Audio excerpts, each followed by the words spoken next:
dulu kepada teman-teman di Yayasan Pustaka Obor Indonesia yang telah memberikan kesempatan yang sangat baik dan berharga kepada saya. Hari ini juga Bapak, Ibu, dan teman-teman sekalian, kita boleh berbangga dan kita boleh bersenang hati karena kita bersama-sama berkumpul dalam keadaan yang baik dan kita akan segera mengikuti acara diskusi buku karya Bapak Menteri, Bapak Dr. Honoris Causa Dr. Andes Haji Abdul Halim Iskandar MPD, atau yang boleh kita sapa dengan sebutan Gus Menteri, yaitu buku yang berjudul SDGs Desa, Percepatan Pencapaian Tujuan Pembangunan Nasional Berkelanjutan. Jadi Bapak Ibu sekalian, kita senang sekali pada siang hari ini dalam kesempatan yang baik, meskipun banyak yang mungkin sedang bekerja atau belajar dari rumah, namun ini tidak mengurangi semangat kita, antusiasme kita, dan manfaat yang bisa dibawa oleh acara diskusi buku ini. Jadi sebelum kita masuk kepada pokok acara, Bapak, Ibu, dan teman-teman sekalian, saya mohon izin dulu untuk membacakan tata tertib supaya kita semua dapat mengikuti dan mudah-mudahan acara diskusi buku kita pada siang hari ini atau sore hari ini di Indonesia bagian tengah dan timur dapat berjalan dengan sebaik-baiknya. Jadi Bapak Ibu, pertama-tama yang sudah join di Zoom pada siang hari ini atau sore hari ini, terima kasih. Mohon menyesuaikan nama Bapak Ibu agar namanya benar-benar nama kita dan bukan nama device atau nama smartphone kita. Kemudian juga terima kasih, saya sudah melihat wajah-wajah, foto-foto atau video Bapak Ibu, semuanya telah berpakaian dengan rapi dan sopan. Kemudian juga mohon dipastikan agar koneksi internet kita ini semuanya stabil dan juga bisa mengikuti kegiatan diskusi dengan baik. Kemudian juga kalau Bapak Ibu memungkinkan, kalau boleh bisa menggunakan headset supaya nanti audionya lebih bagus, dan juga selama sesi diskusi kita yang saya yakin ini akan menarik, akan bernas dan bermanfaat untuk kita semua, dan ini disarankan kita semua untuk mute dan tidak melakukan share screen supaya semuanya bisa efektif. Dan nanti apabila seandainya terjadi hal-hal yang kurang kondusif, panitia berhak mengeluarkan peserta. Nanti pada saat presentasi, ini fitur chat sudah dibiarkan menyala, jadi Bapak, Ibu, dan teman-teman sekalian dipersilakan nanti untuk bisa mengetik langsung dan memberikan pertanyaan kepada Gus Menteri ataupun pada narasumber yang lain, yaitu Bapak Dr. Ivanovic Agusta. Oke, Bapak Ibu, untuk hari ini diskusi yang akan kita berjalan. Nanti kalau misalkan Bapak Ibu ingin memberitahukan kepada teman-teman atau saudara, nanti besok di YouTube-nya Pustaka Obor Indonesia itu videonya akan dinaikkan, jadi nanti bisa ditonton ulang. Oke, Bapak Ibu, saya jujur sudah membaca buku ini dan buku karya Gus Menteri ini sangat bermanfaat. Dan kabar baiknya, Bapak, Ibu, dan teman-teman sekalian, buku yang bermanfaat ini, yang menentukan ini bagaimana arah pembangunan desa ke depannya nih, ini bisa kita dapatkan dengan harga 70.000 saja. Namun kabar yang lebih baik lagi adalah khusus hari ini ada promo khusus 30%, sehingga harga buku ini cukup Rp49.000. Nanti kalau untuk link pemesanan ataupun nanti Bapak Ibu yang sudah hadir akan mendapatkan sertifikatnya, itu akan di-share pada saat pertengahan acara. Oke, Bapak Ibu, tanpa berlama-lama lagi, saya juga mohon izin untuk boleh menyapa dan perkenalkan narasumber kita pada siang hari ini atau sore hari ini. Yang pertama adalah Bapak Dr. Honoris Causa Dr. Andes Haji Abdul Halim Iskandar, Magister Pendidikan, yang kalau boleh nih Pak Menteri, saya ingin menyapanya dengan sebutan Gus Menteri, supaya lebih dekat gitu rasanya, walaupun belum pernah bertemu secara tatap muka ya. Kemudian yang kedua, makasih. Siap, Pak Gus Menteri, terima kasih atas kehadirannya, kami merasa sangat senang dan terhormat. Kemudian yang kedua, izinkan saya untuk menyapa juga Bapak Dr. Ivanovic Agusta. Selamat siang, Pak Ivan. Terima kasih sudah bergabung dengan kami. Kemudian juga Bapak, Ibu, dan teman-teman sekalian, sebelum kita masuk ke pokok acara, saya mohon izin juga, karena saya jujur saja ketika membaca buku karya Gus Menteri ini, saya membaca juga track record, experience, dan juga apa yang sudah beliau kontribusikan kepada masyarakat. Saya sangat kagum dan saya belajar banyak dari beliau, sehingga mohon izin juga saya ingin membacakan sedikit profil singkat dari Gus Menteri. Jadi Gus Menteri kita saat ini menjabat sebagai Menteri Desa, Pembangunan Daerah Tertinggal dan Transmigrasi Republik Indonesia. Namun sebelum sampai pada posisi hari ini, beliau mengemban amanah sebagai Ketua DPW Partai Kebangkitan Bangsa Jawa Timur dan juga pernah mengabdi sebagai Ketua DPRD Provinsi Jawa Timur. Lahir dan tumbuh besar di lingkungan pesantren Denanyar Jombang, Jawa Timur, hingga saat ini Gus Menteri dikenal sebagai penggerak yang mendedikasikan hidupnya untuk pesantren dan juga Nahdlatul Ulama. Kalau dari segi pendidikan, Gus Menteri menyelesaikan pendidikan S1 di bidang filsafat dan sosiologi pendidikan di IKIP Negeri Yogyakarta atau yang sekarang dikenal dengan UNY. Dan juga pendidikan S2 Gus Menteri tamatkan di IKIP Negeri Malang, sekarang UNM, dan pada tahun 2020 beliau memperoleh gelar doktor kehormatan, doktor honoris causa di bidang pemberdayaan masyarakat dari Universitas Negeri Yogyakarta. Jadi kalau kita melihat dari track record, dari profil beliau, kita yang hadir pada siang hari ini sangat beruntung karena bisa mendengarkan langsung pandangan-pandangan beliau, dan juga tadi saya sudah ngobrol nih dengan Bapak Dr. Ivan. Kita bisa membaca buku pemikiran tentang arah pembangunan desa ke depan. Tapi hal yang sangat jarang adalah kita bisa bertemu langsung dengan Gus Menteri dan bisa kita kulik-kulik proses kreatif beliau nih. Di tengah kesibukan, wah kira-kira beliau ini dapat ide dari mana, kemudian manajemen waktunya gimana, kemudian proses kreatifnya, ini mungkin bisa memberikan hal yang lebih kaya lagi kepada kita. Oke, saya juga ini kepada mentor saya, kepada ibu saya sekarang dari Yayasan Pustaka Obor Indonesia, Bu Kartini Nurdin, selaku Chairwoman Yayasan Pustaka Obor Indonesia. Ibu, saya sekali lagi terima kasih banyak, Bu. Ini saya sudah diundang, diberikan kesempatan untuk bisa menjadi moderator pada hari ini. Jadi seperti acara yang sudah-sudah, Bu, saya ingin menyerahkan waktu dan tempat kepada Ibu untuk bisa menyapa Gus Menteri, menyapa Bapak Ivan, dan juga kita semua dalam kata sambutan Ibu. Silakan Ibu. Juga kita dalam kata sambutan Ibu. Silakan Ibu.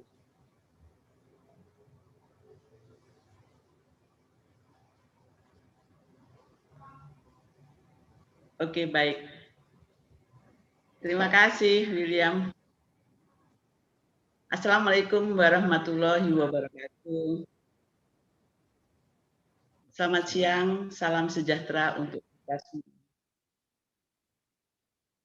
Yang kita hormati, Gus Menteri Halim Iskandar, penulis buku Obor SDGs, Desa Percepatan Pencapaian Tujuan Pembangunan Nasional berkelanjutan. Ya, seperti kita ketahui beliau adalah Menteri Desa, Pembangunan Daerah Tertinggal dan Transmigrasi. Yang saya hormati Dr. Ivanovic Agusta, penulis Obor juga, dan selaku Kepala Pusat Data dan Informasi Kementerian Desa, Pembangunan Desa Tertinggal dan Transmigrasi.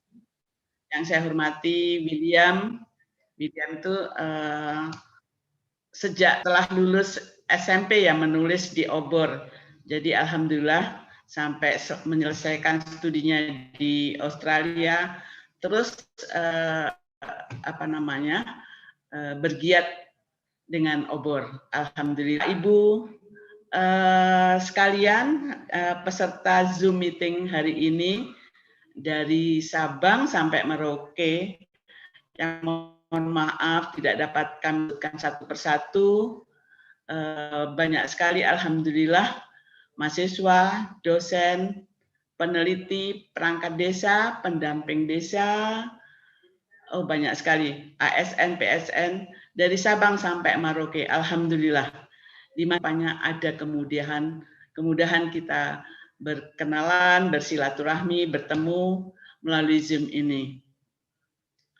Alhamdulillah dan terima kasih banyak telah bergabung di acara Obor Festival ini siang hari ini untuk mengikuti acara diskusi atau peluncuran buku SDGs Desa yang ditulis oleh Gus Menteri. Ya, Indonesia, saya ingin menyampaikan apresiasi yang tinggi kepada Gus Menteri yang telah menerbitkan bukunya di Yayasan Obor Indonesia. Buku SDGs Desa ini ditulis oleh Gus Menteri merupakan konsep dan pemikiran pembangunan desa, merupakan seri pertama dari trilogi SDGs Desa yang akan terbit kemudian ya Gus ya. Mudah-mudahan waktunya seni. Seperti kita ketahui bersama bahwa desa mempunyai peran yang strategis dalam pembangunan nasional. Pembangunan nasional terwujud jika desa maju. Dan beberapa tahun terakhir ini sudah dimulai pembenahannya ya oleh pemerintah kita, yaitu pembangunan desa. Jumlah desa kita ini cukup fantastis, lebih dari 74 desa, tepatnya 74.953 ya angka dari buku yang kami baca dari buku ini. Dengan wilayah Indonesia yang begitu luas, tentu penanganannya tidak mudah dan membutuhkan perencanaan yang matang karena menyangkut berbagai macam-macam aspek kehidupan, sosial, ekonomi, budaya, lingkungan, yang tentunya tidak mudah dan perlu kerjasama bahu-membahu dengan berbagai pihak yang terkait agar wujud. Kita akan mendengarkan langsung pemaparan dari Gus Menteri mengenai perencanaan yang beliau gagas serta hasil-hasil penelitian yang telah dilakukan oleh tim Kementerian Desa yang diketuai oleh Dr. Ivanovic Agusta sebagai Kepala Pusat Data dan Informasi dari Kementerian Desa Transmigrasi dalam rangka menyukseskan SDGs Desa mendatang.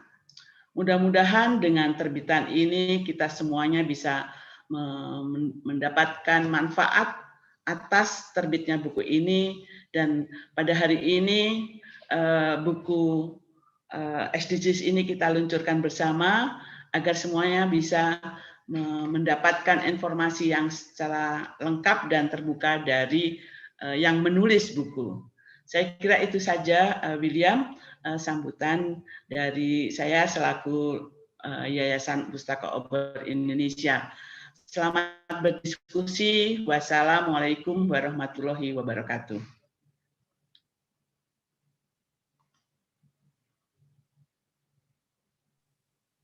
Waalaikumsalam warahmatullahi wabarakatuh. Terima kasih banyak Ibu Kartini Nurdin atas sambutannya Ibu. Dan ini Bu, tadi saya baru mendapatkan informasi juga, sebuah kabar gembira bahwa baru diluncurkan, diterbitkan 1 bulan nih, buku karya Gus Menteri yang berjudul SDGs Desa, Percepatan Pencapaian Tujuan Pembangunan Nasional Berkelanjutan.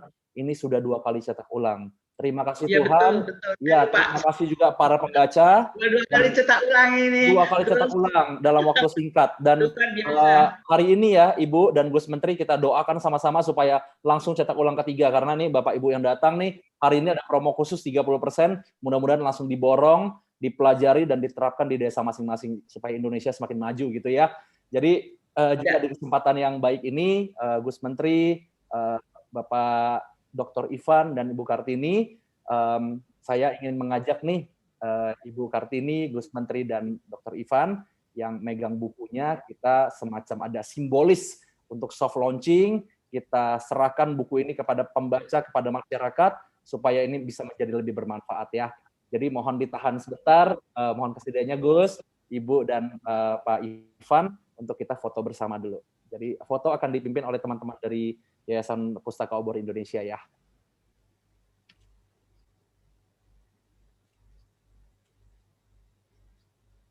Oke, siap ya, terima kasih. Jadi dengan demikian, secara simbolis, buku trilogi pertama, karya Gus Menteri yang berjudul SDGs Desa, Percepatan Pencapaian Tujuan Pembangunan Nasional Berkelanjutan, secara resmi sudah diluncurkan.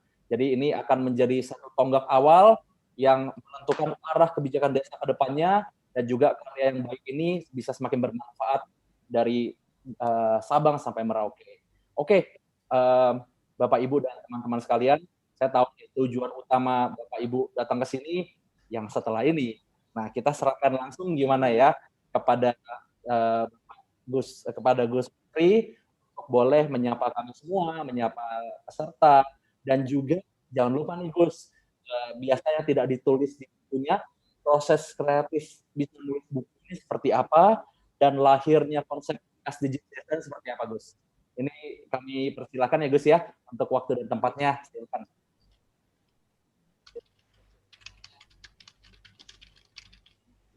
Terima kasih, Mas William. Terima kasih, Bu Kartini. Terima kasih kepada seluruh keluarga besar penerbit Obor, Pustaka Obor Indonesia. Assalamualaikum warahmatullahi wabarakatuh. Selamat siang dan salam sejahtera untuk kita semua. Salam, Om Swastiastu, salam kebajikan. Yang kita hormati Bu Kartini Nurdin, Mas William, moderator, dan juga Pak Ivanovic Agusta, Kepala Pusdatin, para peserta Obor Festival yang saya banggakan, ada dari kalangan birokrat, ada dari kalangan akademisi, ada dari kalangan pegiat desa, ya pendamping desa, pendamping lokal desa, para aktivis desa, para mahasiswa, baik yang sudah kuliah di level S2 maupun S3, utamanya mahasiswa di level S1, mudah-mudahan membawa hikmah dari diskusi ini, karena dari buku SDGs Desa ini, kalau dilihat dari perspektif mahasiswa, apalagi mahasiswa ilmu sosial, itu bisa menghasilkan ratusan skripsi yang original. Ya, itu dari sudut tema saja sudah bahkan bisa ribuan tema. Belum lagi kemudian ketika tema-tema itu disettingkan pada lokus budaya desa. Misalnya di Indonesia ada 74.953 desa. Nah, kalau itu terdiri, katakan aja 15.000 karakter budaya, itu berarti sudah berapa? 15.000 setting atau konteks untuk melakukan penelitian. Jadi misalnya konten SDGs, desa, peduli perempuan, model Aceh misalnya. Desa tanggap perempuan, model Sumatera Barat. Nah, Sumatera Barat masih bisa difokuskan lagi. Nah, sehingga inilah kekayaan yang luar biasa yang kita miliki, yang terus bisa kita kembangkan dengan buku yang sangat sederhana ini. Oleh karena itu, saya secara pribadi juga atas nama Menteri Desa, Pembangunan Daerah Tertinggal dan Transmigrasi menyampaikan terima kasih yang sebesar-besarnya kepada tim saya, salah satu tim utama saya ini Pak Ivanovic. Karena buku ini nggak akan bisa lahir tanpa kerja bareng dengan tim. Gagasan itu sepotong dari sebuah produk. Kemudian butuh dukungan dari berbagai pihak. Gagasan pun perlu diuji, perlu diasah. Nah, itu nggak mungkin terwujud kalau tidak ada tim yang menopang, yang mendukung, dan kemudian menginisiasi berbagai cita-cita yang kita miliki. Bapak, Ibu, dan sahabat-sahabat sekalian yang saya banggakan, tentu saya sangat merasa tersanjung menjadi bagian dari penulis Pustaka Obor Indonesia. Bagaimanapun sejak saya kuliah dulu, itu banyak sekali referensi yang saya kutip dari buku-buku terbitan Yayasan Pustaka Obor Indonesia. Termasuk salah satu penerbit yang paling saya sukai karena bukunya bagus-bagus, utamanya di bidang ilmu sosial. Nah, tanpa saya sadari, saya kemudian menjadi bagian kecil dari Pustaka Obor Indonesia. Tentu ini sangat membanggakan. Mudah-mudahan bisa menambah khazanah keilmuan di Indonesia. Dan itulah memang kenapa ini sampai menjadi buku. Ini yang paling getol memperjuangkan ya Pak Ivanovic Agusta itu. Karena kita tidak pernah punya pikiran menerbitkan dalam bentuk buku. biasanya pemikiran birokrat itu selalu bicara tentang bagaimana buku itu diterbitkan oleh institusi dengan jumlah sesuai kebutuhan, tetapi itu cepat memang, cepat, kemudian bagi-bagi, ya, namanya juga proyek, yang terpakai dana negara. Tapi ada satu hal yang hilang di situ, apa? Sustainabilitas. Jadi kalau dicetak oleh kementerian, oleh institut, tidak ada sustainabilitasnya. Kenapa? Karena itu proyek. Sekali proyek selesai, ya sudah.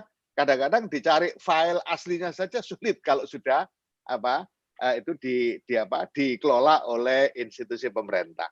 Itulah makanya Pak Ivan betul-betul mengusulkan kepada saya, ini nanti dicetak aja Gus Menteri di buku, jadi buku. Jangan sekedar menjadi dokumen yang sifatnya sesaat. Apalagi kita bicara tentang sustainable development goals, pembangunan berkelanjutan.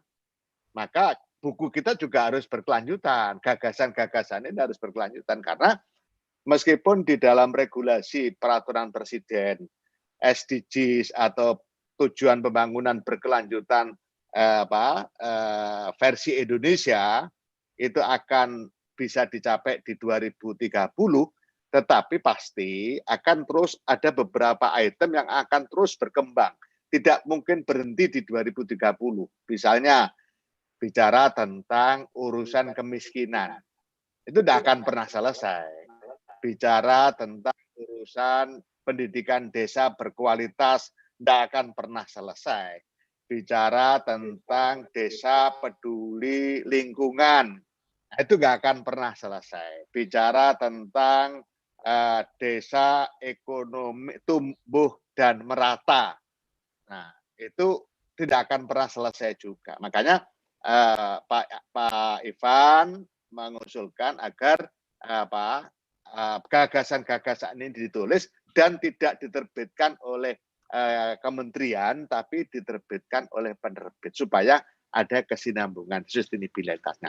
Itu sejarahnya seperti itu. Bapak Ibu sekalian yang saya hormati, kenapa kemudian kita punya gagasan SDGs desa? Permasalahan yang cukup lama yang kita hadapi ketika saya ada di daerah, kebetulan saya 2 periode jadi Ketua DPRD Kabupaten Jombang. Kemudian 2 periode jadi pimpinan DPRD Provinsi Jawa Timur. Yang pertama Wakil Ketua, kemudian yang periode kedua saya Ketua DPRD Provinsi Jawa Timur. Selalu permasalahannya sama terkait dengan arah pembangunan desa. Ketika kita nanya kepada siapapun perangkat desa, mulai dari kepala desa, kemudian sekretaris desa, kemudian BPD, kalau ditanya, desa ini mau dibawa kemana sih? Pembangunan desa ini mau dibawa kemana? Itu jawabannya selalu berputar-putar, enggak punya arah yang jelas mau kemana. Jadi ya kita akan bawa desa ini, akan kita bikin jalan-jalan menjadi bagus, kemudian fasilitas masyarakat akan terpenuhi, dan panjang sekali jawabannya. Nah, semakin panjang konsep yang diutarakan, tentu semakin sulit untuk mengkristalkan kegiatan atau jenis-jenis kegiatan pembangunan yang terarah menuju ke capaian yang diinginkan. Nah, itu fakta yang terjadi di lapangan. Kemudian tanggal 22 Oktober 2019, saya dipanggil Pak Presiden, Pak Insinyur Joko Widodo, untuk ngobrol-ngobrol dan diakhiri dengan penugasan beliau kepada saya untuk sebagai Menteri Desa, Pembangunan Daerah Tertinggal dan Transmigrasi. 2 hal yang menjadi pesan beliau. Yang pertama, sampai hari ini, pernyataan beliau waktu itu, dana desa masih dirasakan oleh kelompok elit saja. Belum dirasakan sepenuhnya oleh warga masyarakat. Nah, oleh karena itu saya berharap ke depan dana desa betul-betul dirasakan manfaatnya oleh seluruh warga masyarakat desa, utamanya yang golongan menengah ke bawah. 1 pernyataan beliau kepada saya, arahan beliau. Yang kedua, dana desa harus digunakan untuk pertumbuhan ekonomi dan peningkatan sumber daya manusia. Nah, dua hal itulah yang saya pegangi, kemudian terus saya renungkan, saya diskusikan dengan tim, dan ini sebagai pengalaman saya, selama ini memang rapat formal itu nggak akan pernah menghasilkan gagasan yang baru. Oleh karena itu, menurut saya dan pengalaman saya, rapat formal itu hanya untuk mengakhiri sebuah proses, bukan untuk memasuki sebuah proses. Nah, ini saya buktikan juga, ini pengalaman saya bertahun-tahun, dan saya buktikan di Kementerian Desa. Nggak akan pernah ada buku ini kalau saya menerapkan rapat formal. Tetapi selama saya jadi menteri, setahun itu, hampir mulai saya jadi menteri sampai terbit buku ini, hampir setiap hari pekerjaan kita adalah nongkrong di ruangan saya. Ngobrol, diskusi, utara, selatan, timur, barat, kemudian muncul gagasan kita pegang, diskusi lagi. Nah, kemudian gagasan-gagasan yang mengkristal muncul tadi, terus kita dalami, dan ya itulah termasuk rezeki bagi saya, karena saya jadi menteri, terus nemu salah satu birokrat di kementerian yang masih didominasi oleh gaya akademiknya, yaitu Pak Ivan itu. Jadi ini birokrat tapi masih didominasi gaya akademiknya. Jadi gaya akademiknya lebih dominan daripada birokratnya. Nah, itu yang kemudian akhirnya kita diskusi jadi sangat nyaman, dan kebetulan nyambung semua. Cara berpikir saya memang selama ini saya selalu menggunakan pendekatan metodologis. Jadi melihat segala sesuatu dari berbagai perspektif, kemudian saya juga fokus detail kemana, dengan cara bagaimana. Nah, Pak Ivan punya pandangan yang sama, akhirnya nyambung terus. Tim-tim yang saya miliki di Kementerian Desa, yang setara usianya dengan Pak Ivan juga banyak, ini yang kemudian kita lakukan diskusi terus-menerus, menindaklanjuti apa yang menjadi arahan Bapak Presiden. Nah, dari arahan Bapak Presiden itu sebenarnya saya sudah membayangkan, ini berarti kita bicara tentang SDGs, saya sudah ngomong Pak Ivan. Gimana kalau arah pembangunan desa kita cantolkan ke SDGs? Saya sama sekali tidak punya bayangan bahwa sudah ada Perpres 59 tahun 2017. Nah, ketika itu saya lontarkan, gimana kalau kita fokus mencoba menempatkan arah kebijakan pembangunan itu merujuk kepada SDGs. Cuma ini kan global, hasil produknya PBB, 193 negara. Saya nggak bayangkan bagaimana melandingkan itu. Nah, tahu-tahu Pak Ivan bilang, Gus Menteri, ada itu Perpres yang merupakan tindak lanjut atas pertemuan 193 negara di PBB. Perpres 59 tahun 2017. Cuma judulnya tidak SDGs, judulnya pencapaian tujuan pembangunan berkelanjutan. Nah, langsung oke, coba dilihat Pak Ivan. Nah, dibuka sama Pak Ivan, saya langsung semakin semangat. Kenapa? Karena sudah punya cantolan hukum. Kita tidak mungkin mengeluarkan kebijakan tanpa ada cantolan hukumnya. Nah, cantolan hukumnya pasti kita mulai dari visi misi presiden, karena menteri itu tidak punya visi, tidak punya misi. Tugas menteri adalah melanjutkan, mewujudkan, menerjemahkan, dan mewujudkan visi misi presiden.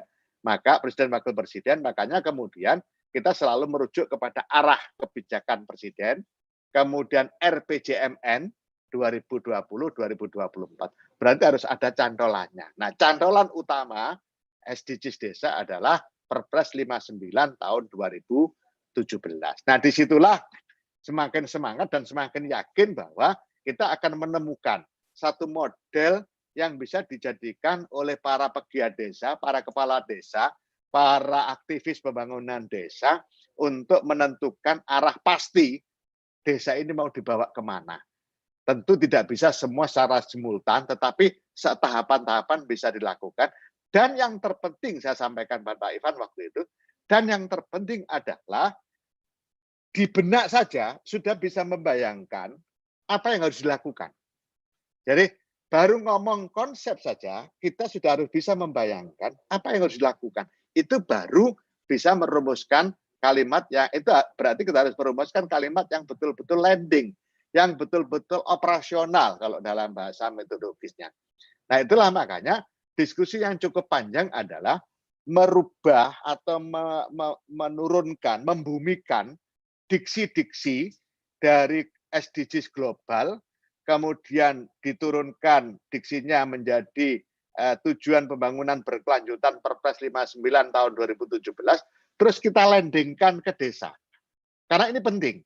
Jangan sampai kemudian kita menciptakan satu konsep yang tidak bisa dibayangkan bagaimana mewujudkannya. Nah, itulah makanya di buku itu kan jelas konsep SDGs global, kemudian diksi yang dipakai di tujuan pembangunan berkelanjutan, dan diksi yang kita pakai. Bukan hanya diksinya, gambarnya pun kita upayakan yang mudah dicerna oleh warga masyarakat desa. Kita bicara 74.953 desa dengan karakteristik masing-masing. Nah, itu cukup lama diskusi itu karena pakai rasa. Kita betul-betul pakai rasa. Misalnya dari bahasa Inggris, desa tanpa tidak ada kemiskinan. Kemudian kalau di Indonesia kan, ini Pak Ivan nanti yang paling paham itu. Kemudian, nah kita yang merasakan di bawah ini. Saya ngomong, kayaknya yang paling enak itu kalau kita ngomong semua kita awali dengan desa. Coba gimana? Desa tanpa kemiskinan. Rasanya langsung landing. Ngomong desa saja sudah landing. Ditambah desa tanpa kemiskinan.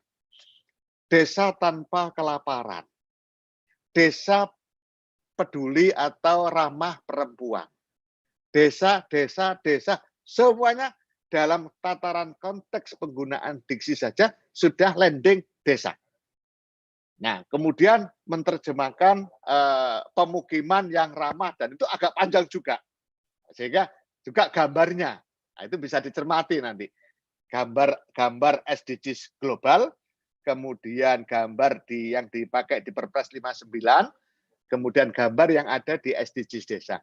Ini bahkan kita tunjukkan ke bawah untuk dilihat, kalau bahasa metodologinya itu uji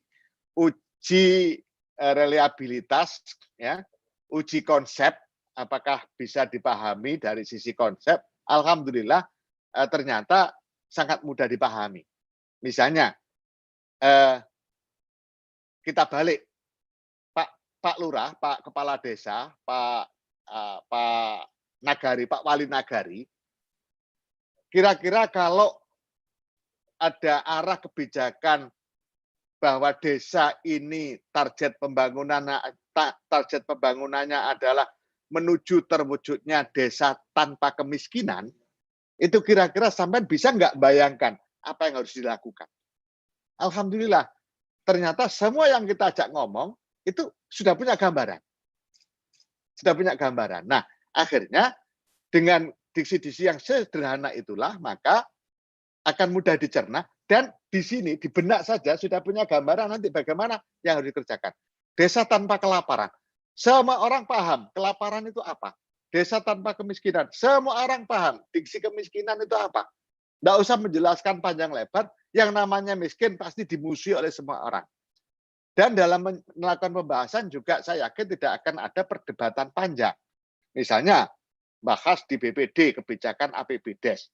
Kalau kemudian yang dituju adalah desa tanpa kemiskinan, saya yakin tidak akan ada BPD manapun, perangkat desa manapun, aktivis desa manapun yang kemudian angkat tangan, saya tidak setuju kalau desa kita tanpa kemiskinan. Saya yakin tidak akan ada.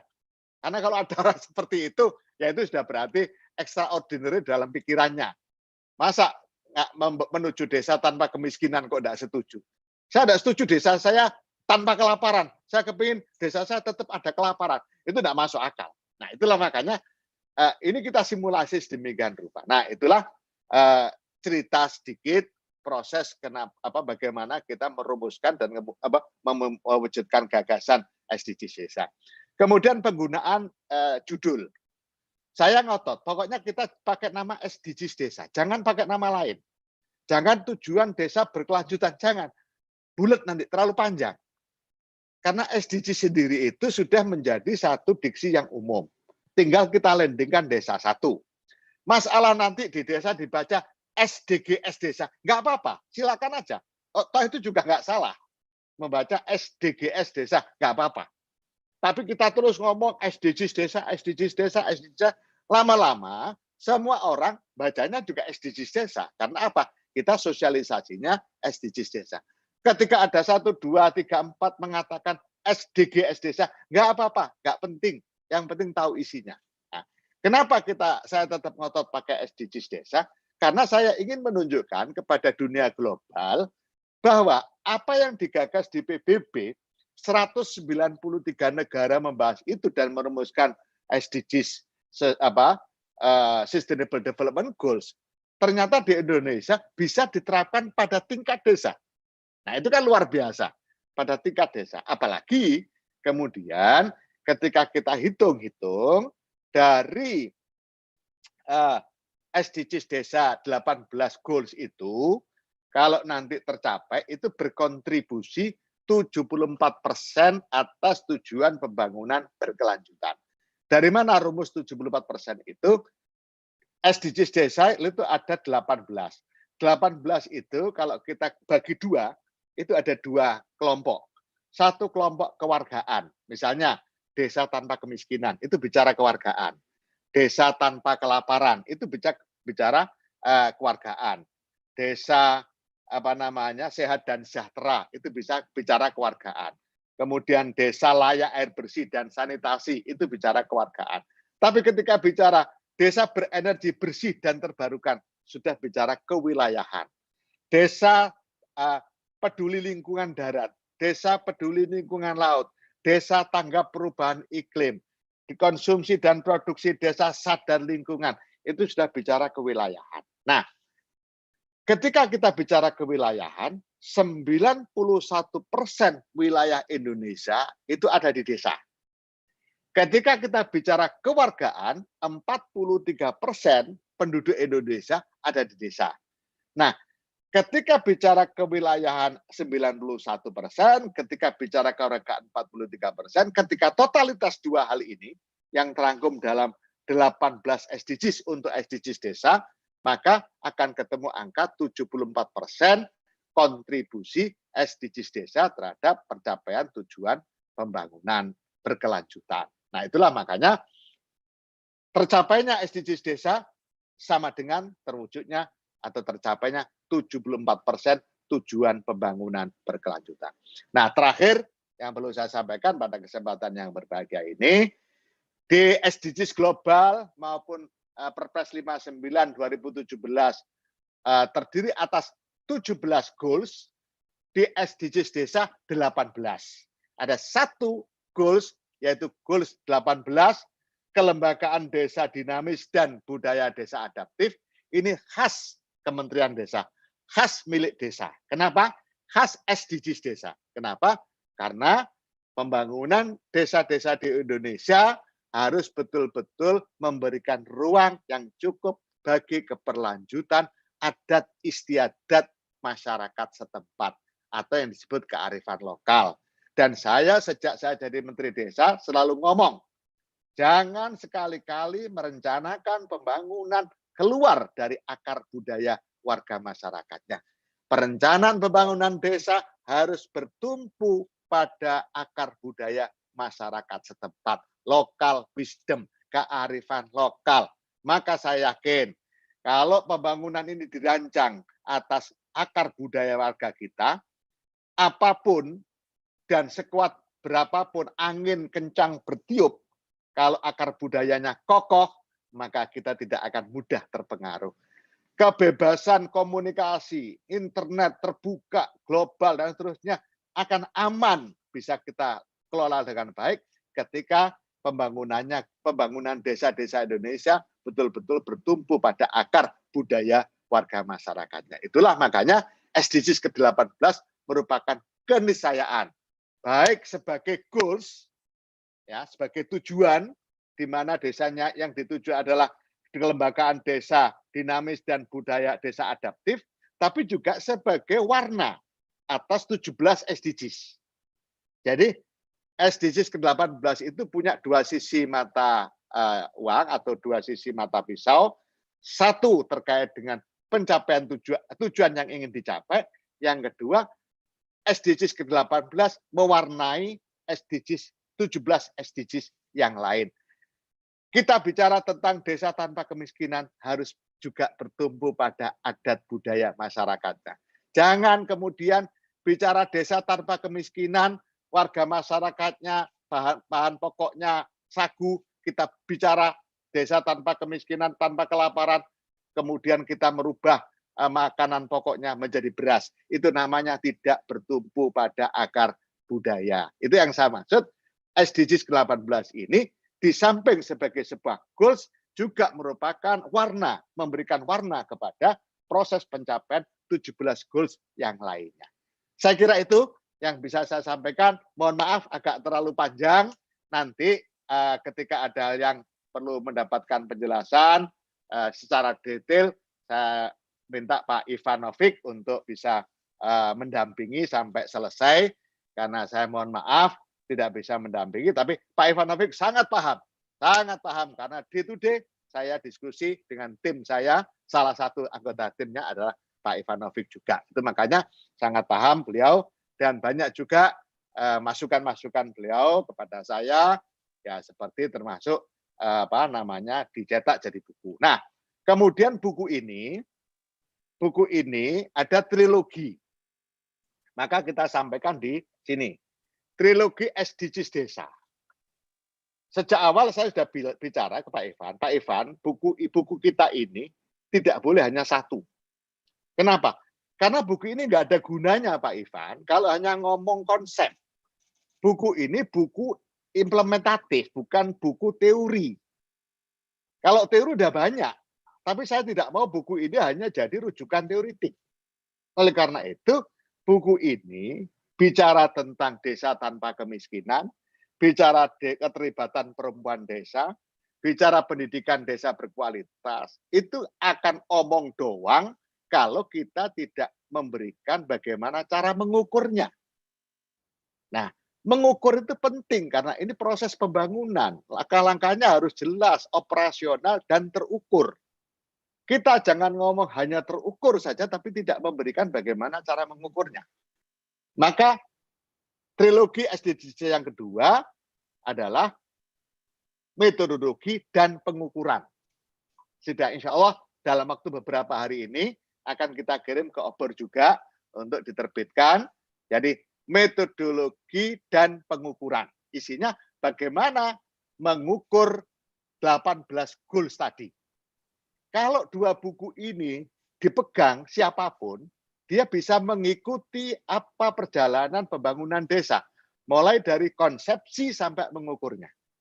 Dua buku ini bisa dipakai oleh kepala desa dalam merumuskan kebijakan pembangunan, karena bisa dibalik, bukan dilihat dari konsepnya, mendalami konsepnya, tapi langsung mendalami tolok ukurnya. Misalnya, saya kepingin desa saya menjadi desa tanpa kemiskinan dan kelaparan. Nah, bagaimana supaya desa kita ini bisa mewujudkan desa kemiskinan dan kelaparan? Oke, kita buka metodologi pengukurannya. Nah, di situ ukuran-ukuran itulah menjadi target kita. Misalnya, kemiskinan rumah layak huninya harus 0% yang tidak layak. Nah, berarti kalau desa saya sekarang ada 100 rumah yang tidak layak huni, maka 100 rumah itu harus selesai dalam kurun 3 tahun. Misalnya kepala desanya pinter, kebetulan kepala desanya juga penulis pustaka obor, jadi sudah punya bayangan. Karena ukurannya adalah ukuran desa tanpa kemiskinan, salah satunya adalah rumah layak huni, dan rumah layak huni di desa saya masih ada 100, maka dalam kurun 2 tahun tidak boleh lagi di desa saya ada rumah yang tidak layak huni. Itu dia bisa baca dari metodologi dan pengukuran. Nah, kemudian kalau hanya ngomong ini teori, ini cara mengukur, tapi tidak bisa membuktikan bagaimana implementasinya, ya itu juga sama dengan bohong. Makanya nanti trilogi SDGs desa yang ketiga itu adalah pilot project terhadap SDGs desa di beberapa desa, sehingga ketika orang baca konsepnya, kemudian mendalami tolok ukurnya, bisa juga melihat contoh penerapannya. Oh, di desa ini sudah diterapkan SDGs desa, kondisi desanya seperti ini. Oh, ini toh yang dimaksud arah kebijakan pembangunan desa itu seperti ini. Nah, yang paling akhir, saya berharap dengan buku SDGs desa ini, kemudian metodologi dan pengukuran serta contoh penerapannya, ini bukan hanya dipakai oleh kepala desa, perangkat desa, pegiat desa, akademisi, birokrasi, bukan hanya itu. Tapi calon kepala desa di dalam menyusun visi misi pembangunan untuk kampanye, itu akan sangat bagus ketika merujuk juga dari SDGs desa. Karena apa? SDGs desa ini bisa dikombinasikan. Misalnya, saya calon kepala desa, saya mengangkat isu desa tanpa kemiskinan dan kelaparan. Oh, berarti saya memadukan dua SDGs, SDGs 1 dan SDGs 2. Atau saya lebih tertarik pada desa peduli kesehatan. Saya akan kampanye bagaimana desa kita menjadi desa peduli kesehatan. Oh, itu berarti saya memadukan 3 SDGs. SDGs desa sehat sejahtera, SDGs desa layak air bersih dan sanitasi, SDGs kawasan pemukiman desa aman dan nyaman. Nah, itu contoh-contohnya. Siapapun bisa melakukan kombinasi-kombinasi. Kombinasi 1 dengan 2, 3, 6, 11, kombinasi 7, 13, 14, 15, atau apapun kombinasinya. Itu yang saya katakan tadi, dengan buku yang sederhana ini banyak hal yang bisa kita lakukan, bukan sekedar teoretiknya, tapi sampai aplikatifnya. Saya kira itu yang bisa saya sampaikan. Mohon maaf, terima kasih semuanya. Sukses, jaga kesehatan. Assalamualaikum warahmatullahi wabarakatuh. Waalaikumsalam warahmatullahi wabarakatuh. Terima kasih banyak Gus Menteri atas pemaparan yang sangat powerful, yang sangat jujur, yang sangat bernas, dan tentu ini akan menjadi sesuatu yang sangat bermanfaat untuk kita semua. Sebenarnya banyak sekali pertanyaan-pertanyaan yang, wah ini mumpung ada kesempatan ketemu Gus Menteri, saya ingin tanyakan. Tapi karena Gus ada kesibukan lain, nanti saya akan tanyakan kepada Bapak Ivan. Tapi teman-teman semua, Bapak, Ibu, dan hadirin, ada 3 hal setidaknya yang Gus Menteri katakan dalam pemaparan beliau. Yang pertama, beliau sudah belusukan ke desa-desa sebelum menjadi menteri. Jadi inilah pentingnya mengetahui apa yang terjadi di masyarakat. Jadi dari jabatan apapun yang beliau emban, beliau sudah belusukan, bertanya apa sih kendala desa, kemana sih arah pembangunan desa, ini sudah beliau konsepkan sebelum menjadi menteri. Kemudian yang kedua, ketika kita bicara konsep, beliau sudah bisa memvisualisasikan bahwa konsep itu nanti implementasi akan seperti apa. Ini mungkin disiplin akademis yang sangat bagus juga untuk kita semua. Kemudian yang ketiga, ini Gus pasti menganut apa yang Einstein katakan nih Gus, bahwa kalau kita tidak bisa menyampaikan hal-hal yang rumit secara sederhana, tandanya kita tidak cukup jenius. Nah, oleh karena itulah, apa yang dibumikan, apa yang dilandingkan tadi ya Gus ya, Gus Menteri katakan kita landingkan konsep SDGs ini harus bisa juga dimengerti oleh teman-teman kita semua, baik yang di kota besar maupun yang tinggal di desa. Jadi semuanya harus dibahasakan melalui konsep-konsep, kata-kata, diksi yang sederhana, namun juga bisa dimengerti oleh semua orang. Jadi terima kasih Gus Menteri sekali lagi atas waktu dan kesempatan kepada saya juga, atas sharingnya Gus. Teman-teman di sini yang hadir, tadi ada absennya dari Maluku Tengah, dari Sabang sampai Merauke semua hadir. Kami yakin Gus ini adalah sesuatu diskusi, ya konsep yang sangat bermanfaat, dan mudah-mudahan di tahun 2021, saya beberapa hari lalu menyimak pidato Gus Menteri di Istana bahwa di tahun 2021 ini arah kebijakan desa seperti apa dalam rangka mendukung pemulihan ekonomi nasional. Dan mudah-mudahan kita akan melihat hasilnya Gus, nanti di kuartal 1 2021 akan ada lonjakan yang sangat bagus, ekonomi semakin bergerak, dan Indonesia akan semakin sejahtera ya Gus ya. Terima kasih sekali lagi Gus Menteri atas waktu dan kesediaannya. Saya mewakili teman-teman dari Yayasan Pustaka Obor Indonesia, sangat terhormat. Berterima kasih juga Gus, kami tunggu trilogi kedua, ketiganya Gus, dan mudah-mudahan nanti kalau memang sudah memungkinkan Gus, ini titipan dari teman-teman di Obor, ayo Gus mungkin main-main ke Obor, nanti ngobrol langsung gitu ya, atau makan siang bareng ya Bu Kartini ya, bisa ya, siap.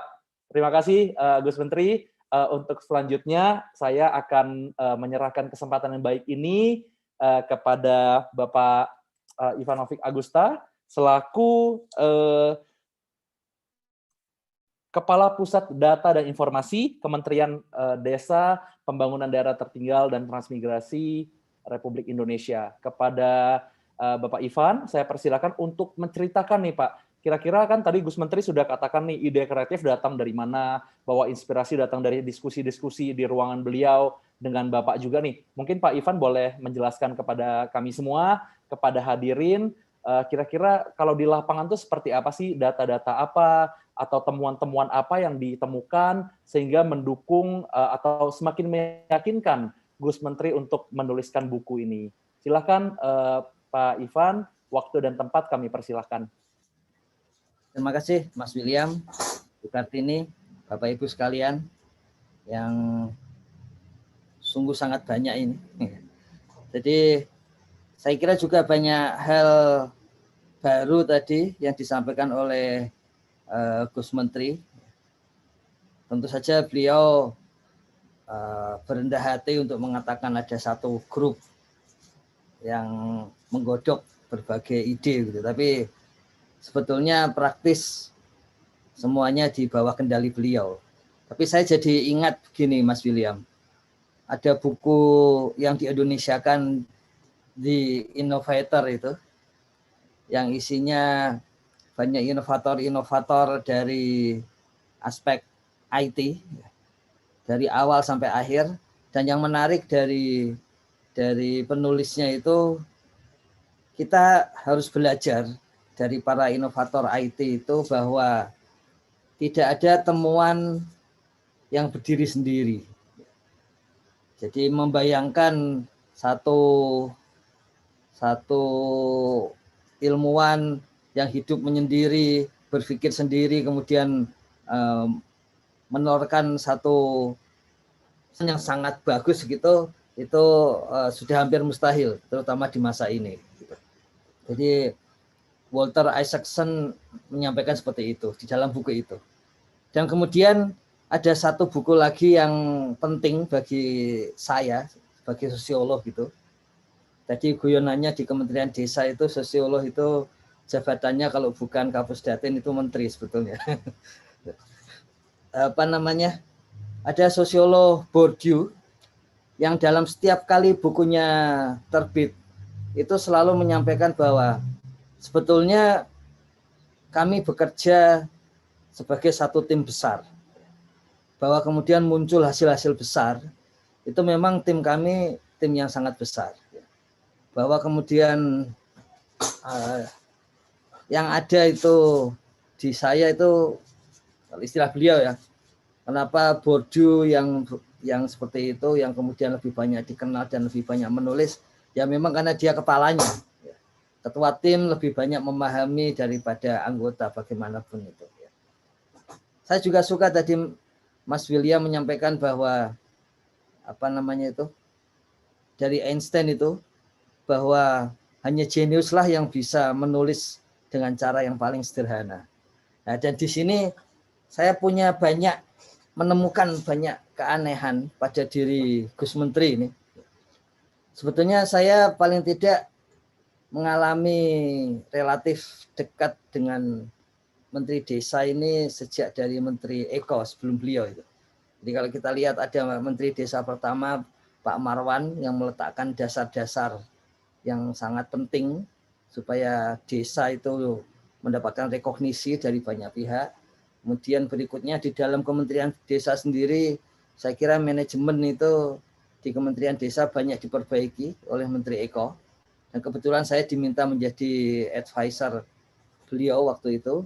Dan yang ketiga ini pada waktu Gus Menteri, saya melihat karena sudah ada landasan yang kuat dari dua menteri sebelumnya, beliau kemudian seperti ibarat abad-abad awal dari masa Renaissance itu, beliau berdiri di atas bahu dua menteri yang lain sehingga bisa melihat lebih luas, kemudian bisa lebih banyak berkreasi, saya kira seperti itu.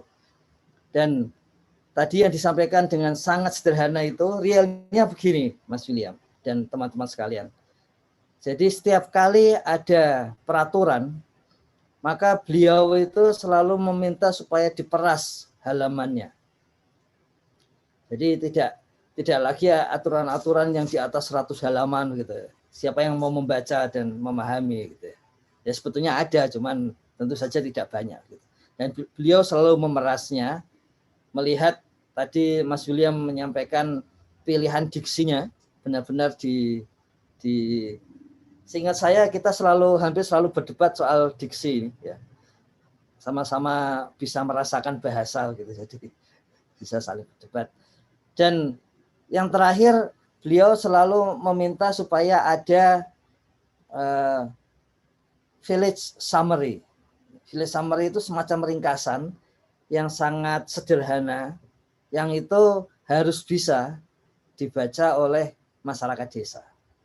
Jadi ketika ada kebijakan, maka kemudian ada 1 lembar, sebanyak-banyaknya 2 lembar, ringkasannya yang kemudian bisa disebarkan misalnya melalui WhatsApp gitu ya, dan melalui media sosial yang lain, sehingga yang sederhana itu bisa dipahami oleh seluruh warga desa.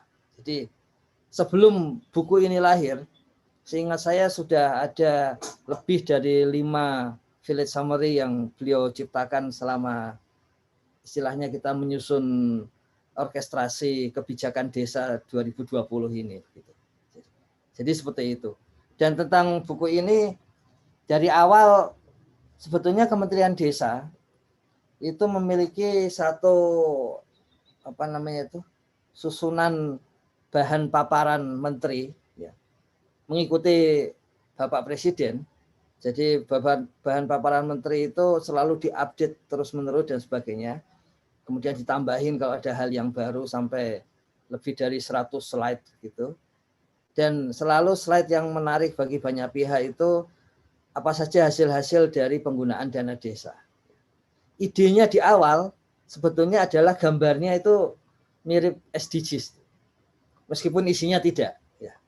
Nah, kemudian pada bulan Desember itu Gus Menteri memanggil kami, itu pertemuan pertama, dan yang beliau sampaikan itu ini SDGs ya, karena melihat gambarnya bentuk-bentuknya kotak-kotak dengan warna yang sangat mencolok, ada 121.000 kilometer pembangunan jalan desa gitu.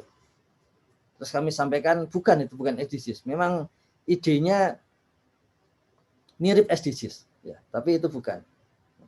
Jadi beliau sendiri sudah punya bayangan seperti itu. Apalagi tadi disampaikan bahwa Presiden sendiri meminta dana desa betul-betul bisa dirasakan oleh warga desa. Saya ingat pada waktu itu diskusinya kemudian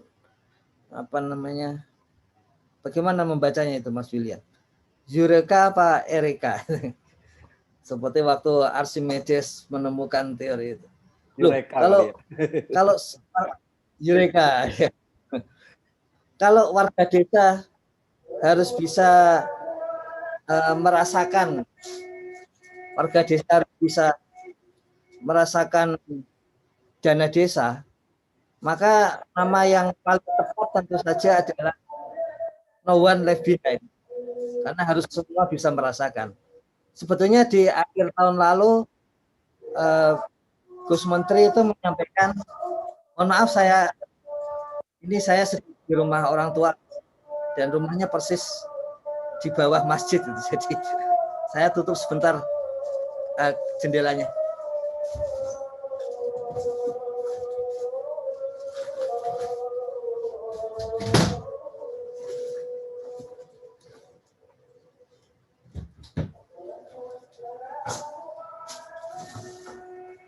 Oke, saya lanjutkan Mas.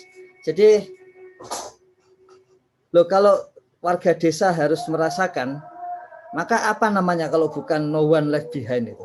Bahwa semua warga merasakan. Dan di bulan Desember, Gus Menteri itu menyampaikan ada istilah desa yang bisa bermanfaat untuk semua warga. Sekarang kita baru tahu bahwa ide itu mungkin ada kaitannya dengan permintaan dari Bapak Presiden supaya dana desa bisa dirasakan oleh warga. Jadi waktu itu diberi nama Desa Surga, Tapi surga itu sebetulnya singkatan dari desa untuk semua warga. Tidak ada bedanya dengan SDGs, karena ada gium di SDGs kan, no one left behind. Makanya kemudian memang banyak hal yang saling cocok gitu di situ, kemudian muncullah SDGs desa. Dan memang isi di dalamnya, saya kira ada satu pembaruan makna yang sangat penting ini, Mas William. Tadi disampaikan dari sisi metodologi, dan kemudian itu akan sangat detail di buku kedua. Nah, dari sisi pengukurannya ini, beliau menyampaikan kalau kita mengukur pada level desa, mungkin pembangunan itu menjadi lebih nyata dan kemudian lebih mudah diukur.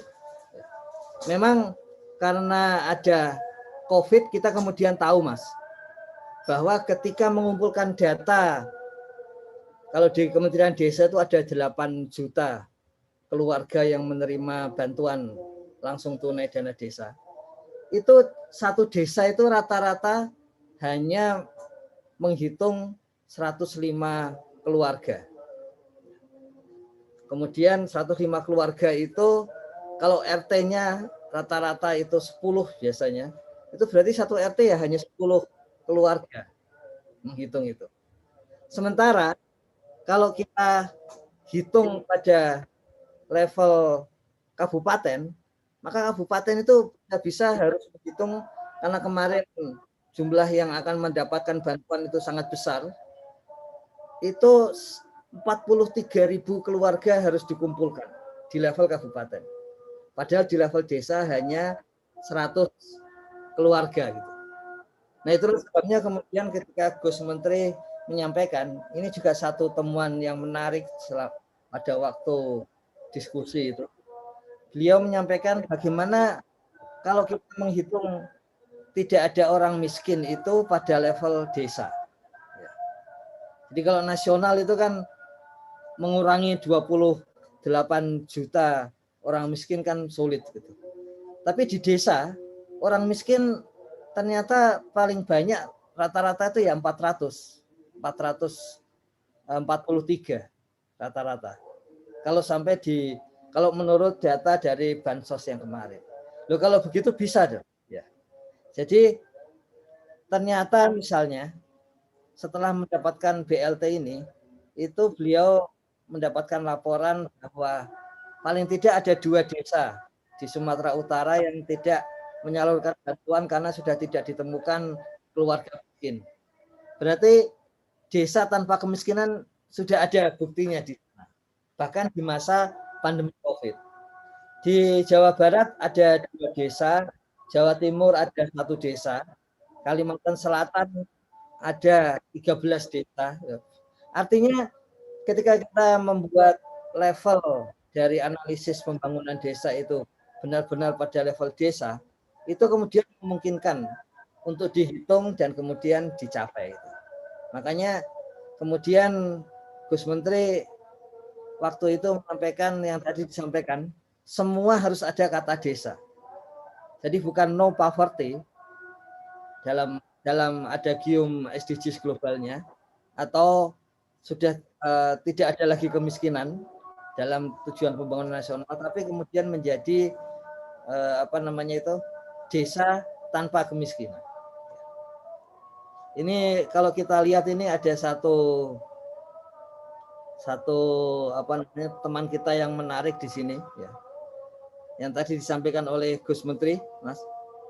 Itu kan gambarnya juga gambar khas Indonesia.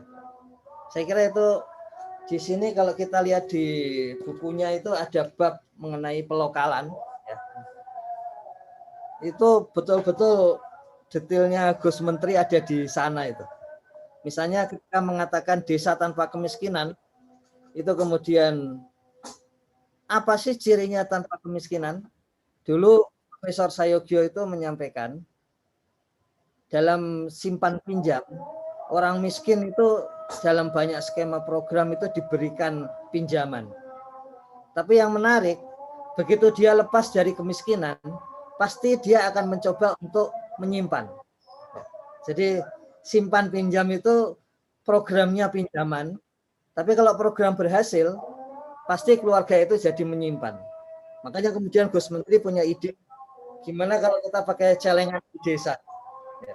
Maka kemudian lokus seperti yang kita lihat di bawah ini, desa tanpa kemiskinan itu celengan jago ya. Yang kalau saya nggak tahu kalau Mas William kecil sudah ada celengan jago apa sudah jadi di rumah, kita nggak tahu. Tapi zaman saya memang masih celengan jago itu. Dan orang desa mudah untuk menunjukkan oh desa tanpa kemiskinan seperti itu. Saya kira itu salah satu kelebihan itu. Dan di SDGs desa kebetulan saya kira semua akademisi hampir selalu tertarik dengan SDGs karena ini mengadakan satu pembangunan yang berkelanjutan gitu. Nah, ketika masuk ke desa itu ada beberapa SDGs global dan nasional yang memang seakan-akan bukan untuk desa, Mas. Misalnya di situ ada tentang infrastruktur, kemudian permukiman, perkotaan gitu. Nah, bagaimana saya pengen tahu juga pada waktu diskusi itu, bagaimana Gus Menteri akan melokalkan tujuan bagaimana komunitas dan permukiman desa, permukiman perkotaan itu. Ternyata beliau kemudian menyampaikan, bahwa kalau gitu kita ganti saja, bukan permukiman perkotaan, tapi permukiman perdesaan. Karena toh istilah perkotaan dan perdesaan di BPS itu paling tidak ada 8% desa yang masuk perkotaan karena dianggap punya fasilitas perkotaan. Sebaliknya ada 12% kelurahan yang masuk perdesaan karena sebetulnya dari sisi fasilitas dia masih seperti desa.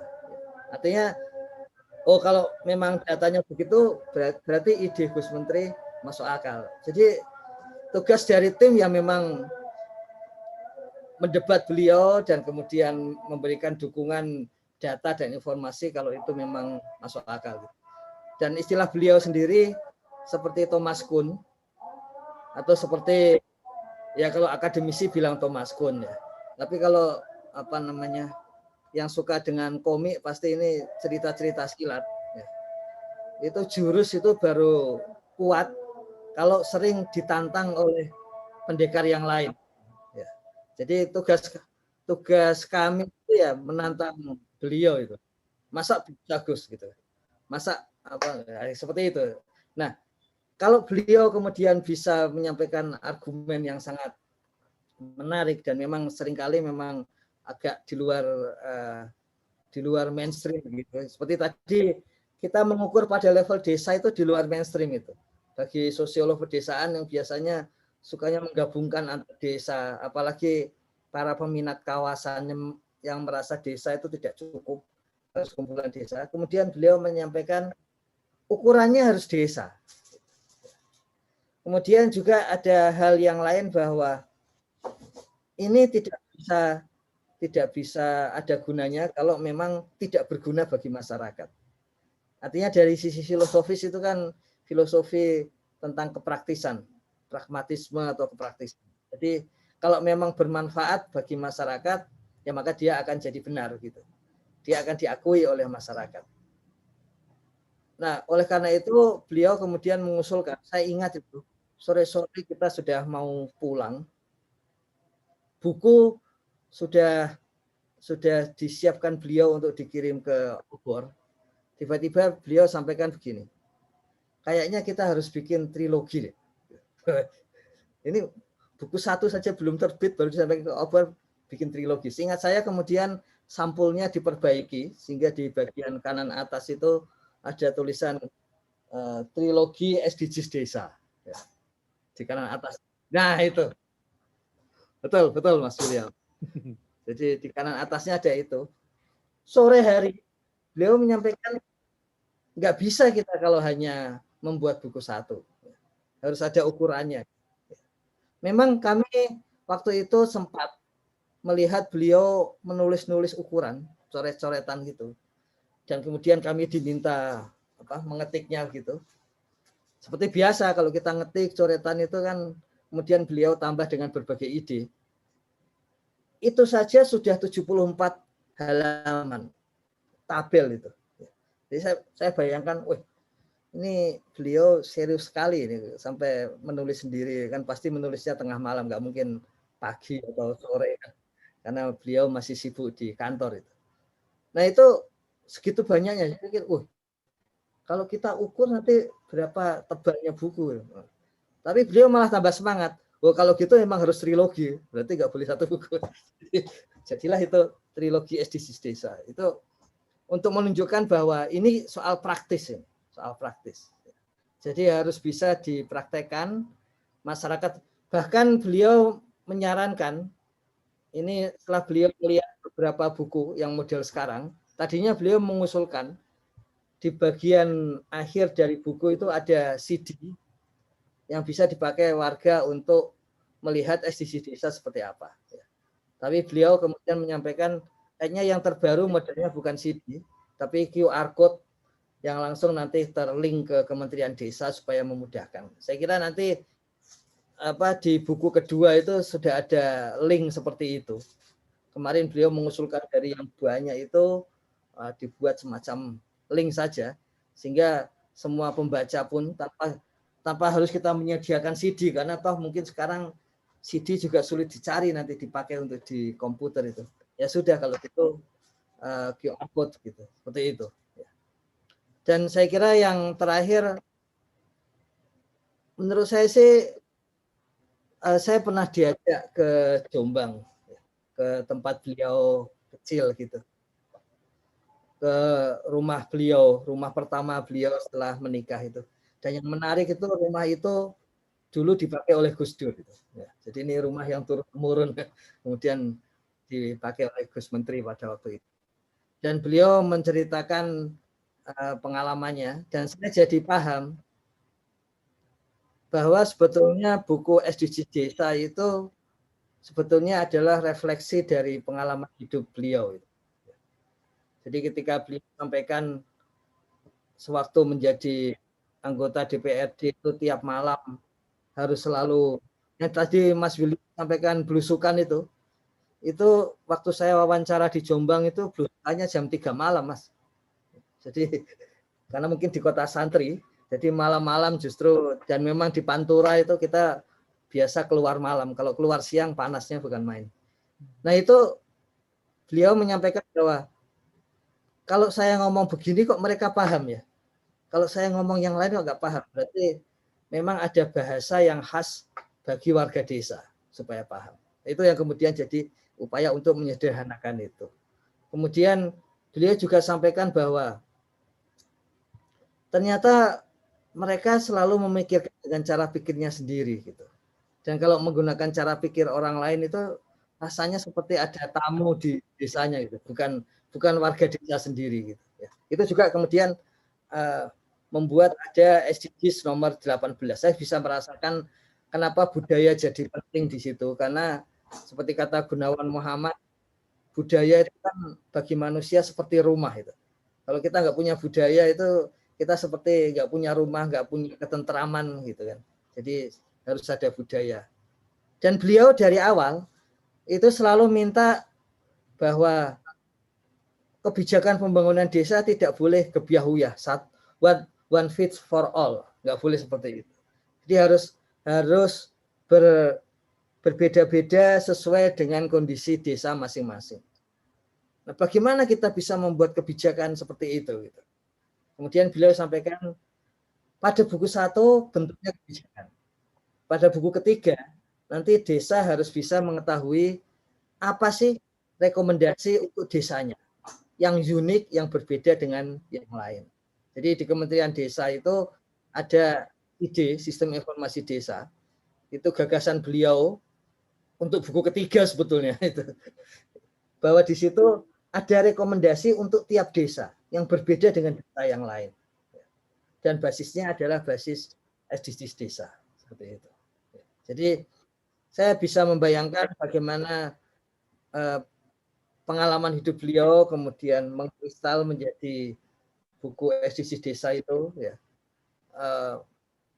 topik-topiknya, istilah desanya itu semuanya dari pengalaman hidup beliau itu, saya kira. Mungkin seperti itu Mas William.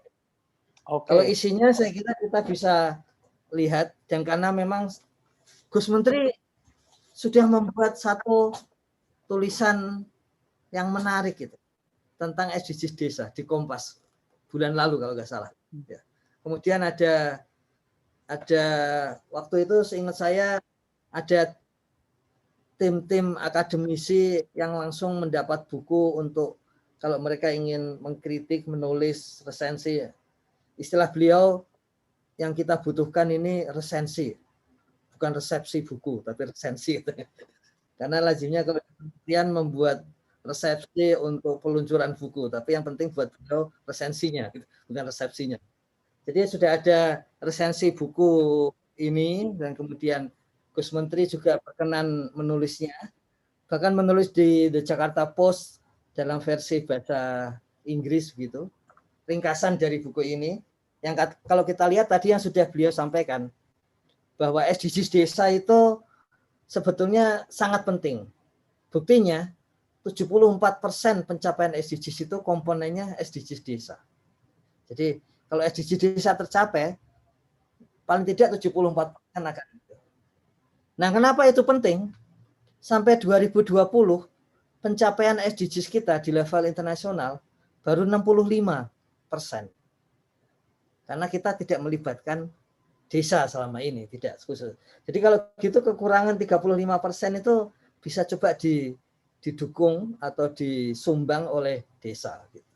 Itu saya kira beliau menandaskan pentingnya ada di sana, ya. Dan kemudian beliau juga sampaikan bahwa secara metodologis SDGs desa ini juga, dan ada presensi yang menyampaikan ini ide yang cerdik itu. Selama ini kalau kita membahas teori-teori pembangunan, termasuk pembangunan di desa, selalu terjebak pada teori kanan, modernisasi, dan teori kiri, ketergantungan. Jadi teori-teori yang lain kalau ujungnya ke kanan atau ke kiri. Gitu. Jadi kemarin ada diskusi misalnya tadi badan usaha milik desa, ya. Sebaiknya jangan ada karena itu akan merusak. Itu pasti teori kanan itu, yang menganggap bahwa setiap badan usaha buatan pemerintah merusak itu. Tapi kalau teori kiri justru butuh badan usaha milik pemerintah. Karena kalau enggak nanti semua UMKM itu kalaupun dia berkembang nanti akan menjadi binatang-binatang ekonomi baru. Nah, SDGs desa tadi disampaikan oleh Gus Menteri dengan cara sederhana tadi, itu langsung ke tujuan, ke goals. Dia tidak peduli dengan isme-isme yang akan mencapai goals itu. Apakah akan dicapai dengan sosialisme, akan dicapai dengan modernisasi, dia tidak peduli. Yang penting ujungnya.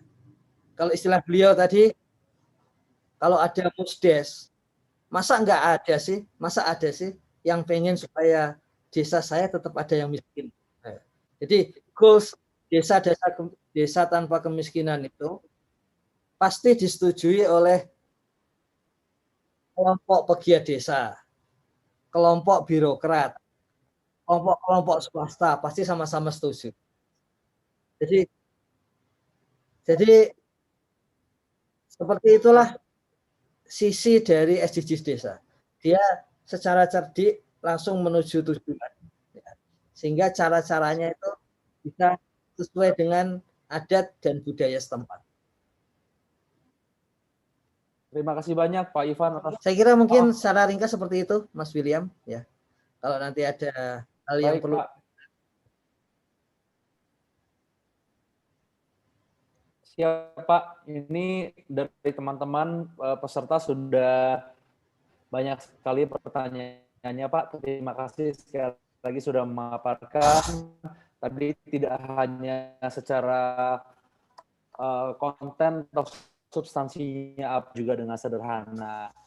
Jadi juga untuk Bapak Ibu, teman-teman peserta yang hadir pada sore hari ini, buku karya Gus Menteri, SDGs Desa Percepatan Pencapaian Tujuan Pembangunan Nasional Berkelanjutan, ini tadi linknya sudah di-share oleh teman-teman dari Obor, bisa dilihat di chatnya, nanti linknya tinggal diklik, diisi, Itu untuk e-sertifikatnya dan juga untuk pemesanan bukunya. Harga bukunya 70.000, tapi kalau Bapak Ibu khusus hari ini memesan, ada diskon khusus 30%, jadi harganya Rp49.000. Jadi tunggu apa lagi Bapak Ibu, teman-teman semua, silakan langsung diklik untuk mengklaim e-sertifikatnya dan juga pesan bukunya sekarang juga. Nah, ini Pak Ivan, kita sebenarnya punya waktu yang terbatas, sekitar 11 menit lagi, tapi pertanyaannya banyak sekali dan menarik-menarik. Nah, mungkin ini saya mewakili generasi milenial dulu ya, Pak Ivan. Ini ada yang bertanya, Pak Ivan, kalau untuk generasi milenial, untuk mahasiswa, untuk generasi muda lah, Pak, itu kita bisa berkontribusi apa sih, Pak, untuk pembangunan desa?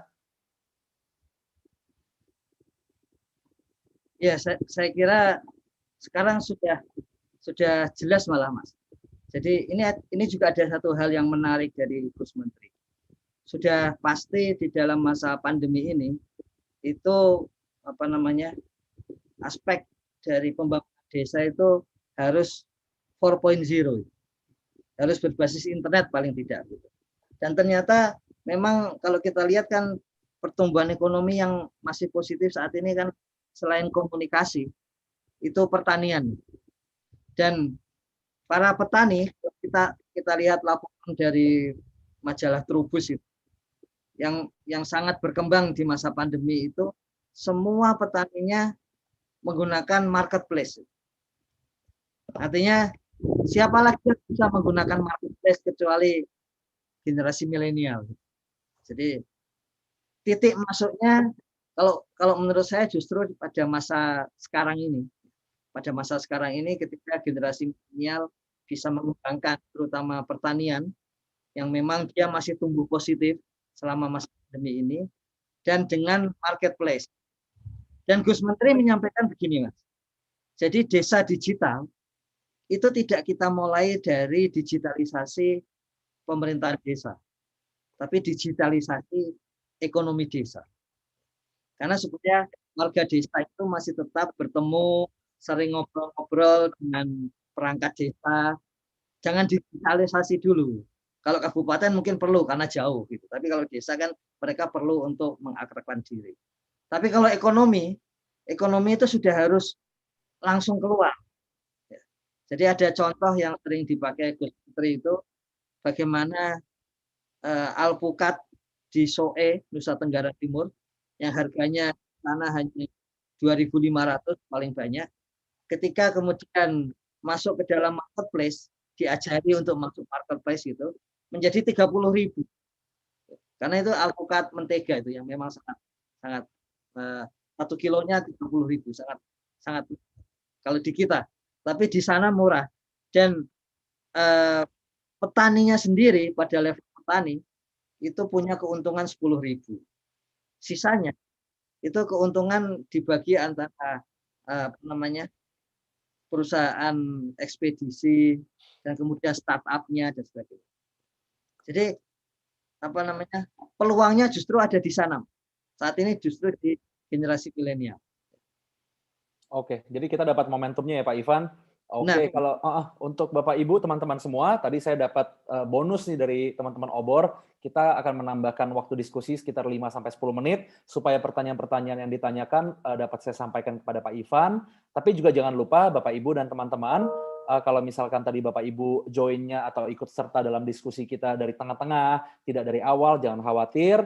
Nanti langsung search aja di YouTube Pustaka Obor Indonesia. Nanti besok sesi diskusi kita dari awal sampai akhir itu akan diupload, akan dimasukkan, jadi bisa ditonton ulang lagi. Kemudian jangan lupa tadi linknya sudah ada untuk e-certificate dan juga untuk pemesanan bukunya.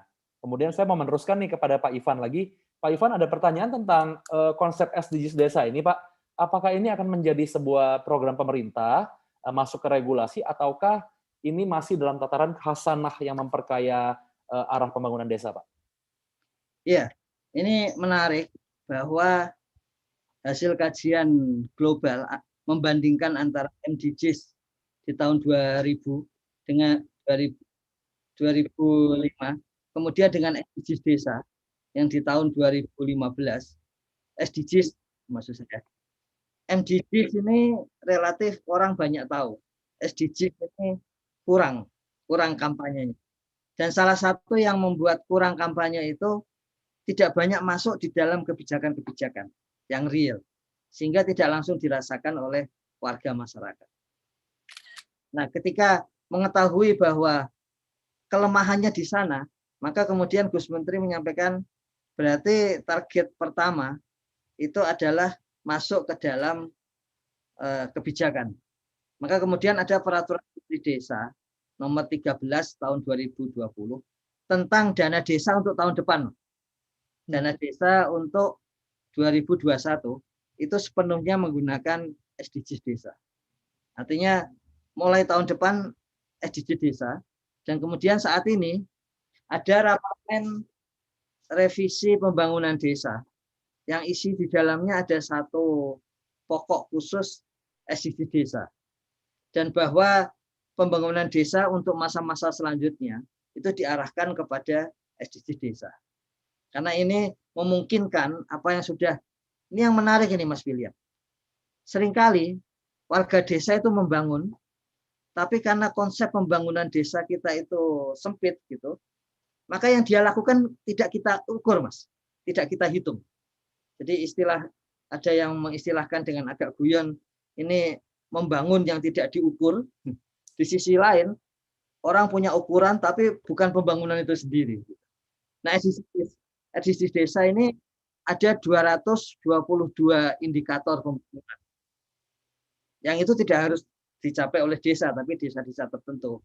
Tentu saja misalnya reboisasi hutan itu tidak butuh untuk desa pantai, seperti itu. Jadi tertentu, tapi total indikatornya 222 indikator itu. Sehingga dia bisa mencakup sebagian besar aspek-aspek pembangunan desa itu. Jadi tahun depan Mas sudah mulai SDGs desa, dan itu akan diikuti oleh tahun-tahun berikutnya karena sudah ada di dalam peraturan Menteri Desa. Oke, terima kasih Pak Ivan. Pak Ivan, ini mungkin pertanyaannya sudah sering ditanyakan Pak dan menjadi concern bagi banyak pihak di Indonesia, yaitu soal data Pak. Jadi bagaimana caranya Pak kalau dari Kemendes sendiri untuk memastikan bahwa data-data yang digunakan sebagai referensi atau rujukan bagi pemberian dana desa ataupun program-program lainnya itu adalah data yang valid Pak. Mengingat kalau kita bicara data misalnya ada BPS, ada Kemendagri, ada Kemendes sendiri, itu apa strateginya Pak supaya datanya itu benar-benar valid? Jadi memang seperti ini, bahwa data pada level desa saat ini itu adalah data di tingkat kewilayahan desa. Ini juga satu temuan yang menarik dari Gus Menteri. Lazimnya orang akan mengatakan population Mas, penduduk aja itu.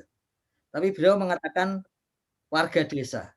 Maka kemudian beliau membagi SDGs desa nomor 1 sampai 6 tadi yang dia sebut kewargaan itu, bukan aspek kependudukan itu. Ya. Nah, data selama ini pada aspek wilayah Mas, kalau beliau bilang tadi. Ya, dan wilayahnya itu adalah wilayah desa. Jadi misalnya ketika mengatakan desa ini sudah bagus jalannya, maka sebetulnya datanya itu adalah sebagian besar jalan di desa itu jalan aspal. Kita tidak tahu tuh, jalan aspalnya itu ada di RT mana, di RW mana, yang masih tanah atau rusak di RT mana, RW mana. Artinya kita tidak pernah tahu data pada level di bawah desa. Apalagi data pada level keluarga dan individu. Jadi kalau kita mengatakan di tingkat nasional ada survei mengatakan, kemudian kita pakai misalnya tentang kemiskinan. Kemiskinan di desa itu saat ini 15 juta. Tapi kita tidak pernah tahu pasti 15 juta itu siapa sih dia itu. Namanya siapa, alamatnya di mana. Sehingga mulai tahun 2021, ini yang ada di buku kedua itu adalah apa instrumen untuk mengukur data pada level individu, Mas. Kemudian pada level keluarga. Untuk wilayah yang banyak diperdalam adalah pada level RT. Baru untuk kebijakan-kebijakan pada level desa. Jadi nanti akan ada 4 level data desa, di mana data desa level individu, keluarga, dan rukun tetangga itu selama ini belum pernah ada secara luas dan kontinu. Ya. Yang ada pada level desa. Gitu. Nah, jadi nanti akan ada di tahun 2021 itu pengumpulan data pada level seperti itu. Dan saat ini itu sudah ada pelatihan untuk para pelatih yang nanti akan menggunakan para pendamping, dan kemudian pendamping akan bareng-bareng melatih dengan aparat desa untuk mengumpulkan data itu. Di dalam rancangan permen itu sudah disebutkan, peraturan menteri permen itu disebutkan bahwa data itu sepenuhnya milik desa. Jadi nanti meskipun itu bisa dilihat banyak pihak, tapi itu hakikatnya adalah milik desa. Gitu. Baik, terima kasih Pak Ivan. Pak, ini ada pertanyaan sebenarnya banyak Pak dari Pak Cahyo Rubianto. Nah, saya pilih salah satu nih, Pak Cahyo saya tanyakan ya Pak ya kepada Pak Ivan. Ya, ya. Pak, misalkan kalau ada kejadian Pak di satu desa, ini mungkin level praktis ya Pak ya. Jadi misalkan dari keluarga tersebut tidak mampu dan rumahnya tidak layak. Kemudian setelah rumahnya dibangun menjadi layak, apakah ada instrumen atau upaya yang bisa dilakukan Pak untuk memastikan bahwa keluarga tersebut bisa sustainable Pak? Kan kita nggak tahu mata pencariannya apa, ataukah ada program yang bisa mengentaskan kemiskinan sampai ke level desa itu Pak? Itu kira-kira ada strateginya nggak Pak?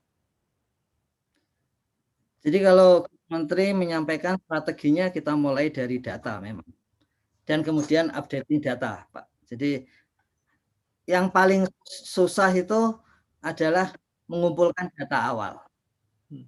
Namun kemudian sisanya tinggal mengupdate data. Nah, mengupdate data itu tidak butuh waktu lama. Dan beliau meminta rancangannya update-nya itu pertama setahun sekali, tapi nanti sejalan dengan membudayanya data itu update 6 bulan sekali. Dan kemudian di tahun 2024 itu rencananya update-nya setiap 6 bulan sekali. Dari situ kemudian kita tahu kalau ingin sustainable, ya kita ukur sustainable-nya, Mas William. Apakah dia miskin di bulan Juli, apakah di bulan Desember masih miskin lagi apa tidak. Nanti di 2024 ya. Tapi paling tidak di 2022 ketika Juli miskin, apakah pada Juli berikutnya miskin lagi apa tidak. Gitu. Oke. Siap Pak, terima kasih Pak untuk jawabannya. Ini Pak ada juga concern yang di-raise Pak oleh Pak Burhanuddin Ali Nur Pak. Ini soal harmonisasi regulasi Pak. Jadi apakah kira-kira semua pemerintah di desa itu siap untuk melaksanakan, karena RKPDes 2021 menurut Pak Burhanuddin ini belum berdasarkan Permendes PDTT 13 tahun 2020. Jadi apakah ada ketimpangan regulasi Pak atau seperti apa? Ya, itu memang di lazimnya kalau desa itu rajin, dia di bulan Juli sudah menyusun RKPDes, rencana kegiatan pemerintah desa. Rencana kegiatan itulah yang kemudian masuk ke dalam anggaran pendapatan dan belanja desa, APBDes. Kalau desanya itu sangat lambat, dia bisa lebih dari bulan September. Sebetulnya kalau menurut jadwalnya itu dari Juni sampai September. Peraturan Menteri Desa nomor 13 tadi itu dikeluarkan oleh Kementerian Hukum dan HAM secara resmi itu di tanggal 30 September. Jadi memang kalau dari sisi legalitas tentu saja itu ada di akhir, persis di hari terakhir. Ya. Tinggal kenyataannya di lapangan itu. Saya kira seperti itu Mas William. Karena di lapangan itu pada dasarnya seringkali masih berubah. Ya.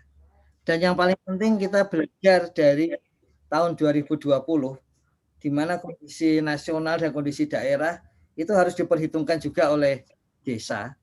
Karena bagaimanapun itu nanti akan berpengaruh kepada desa pada masa yang lebih panjang lagi gitu. Sehingga ada satu pasal di dalam peraturan Menteri Desa itu yang memungkinkan adanya surat edaran atau kebijakan, karena memang di dalam peraturan Menteri Dalam Negeri kalau mau memperbaiki RKPDes, APBDes dan sebagainya itu harus ada kebijakan lebih tinggi.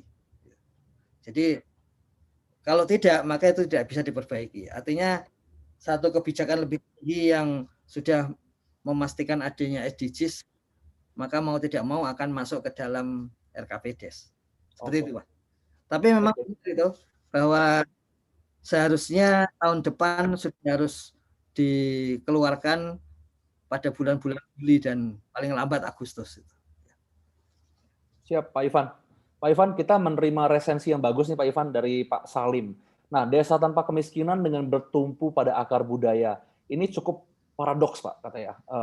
Kira-kira kalau kita mengacu ke buku yang ditulis oleh Gus Menteri Pak, ini tanggapan Bapak apa nih Pak? Apakah desa tanpa kemiskinan dengan bertumpu pada akar budaya ini bisa dilandingkan dalam hal-hal praktis sehari-hari Pak?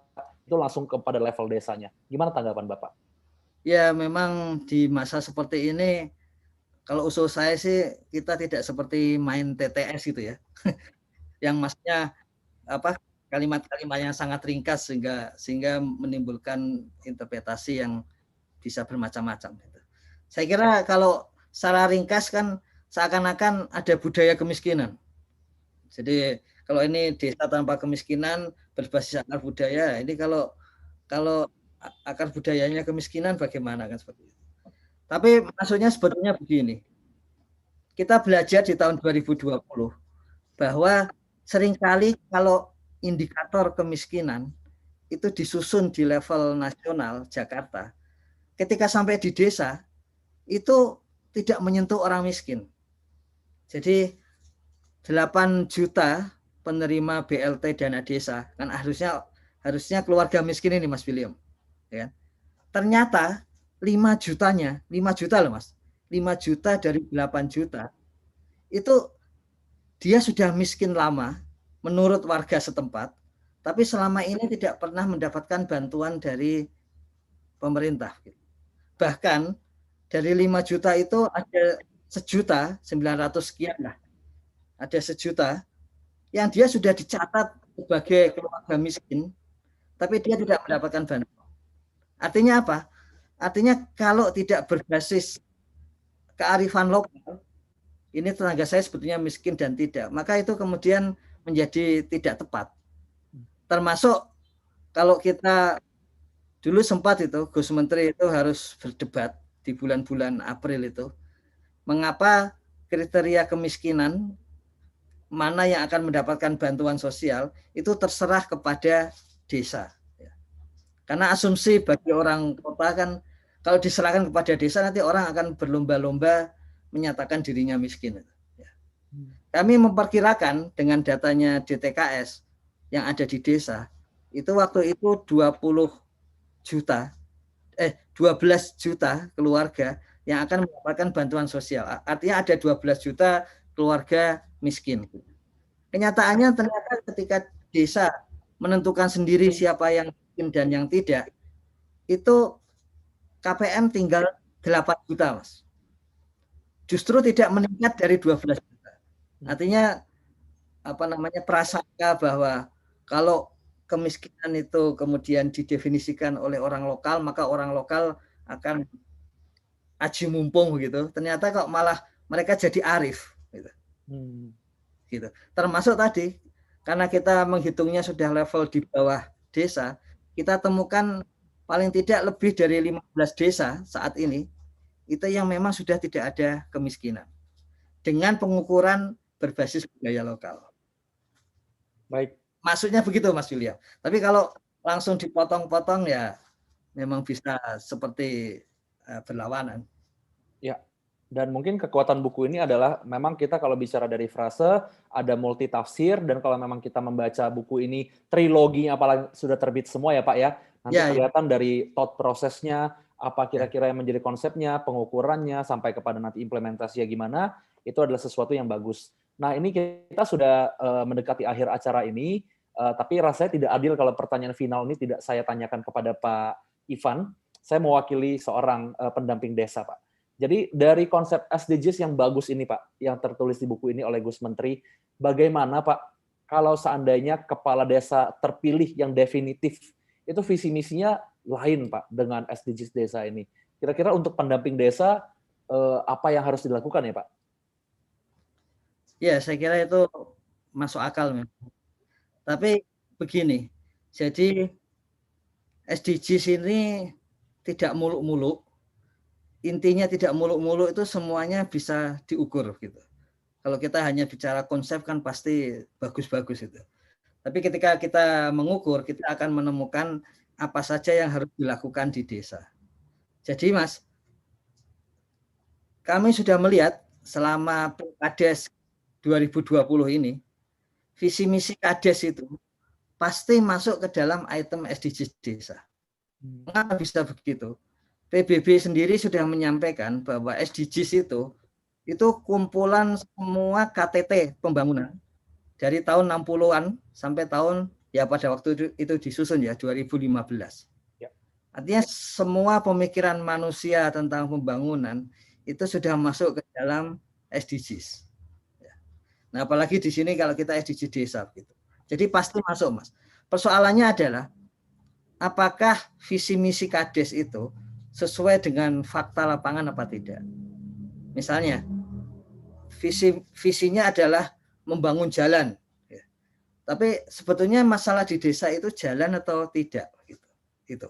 Jadi SDGs desa itu bisa memberikan informasi masalah real jalan itu apa.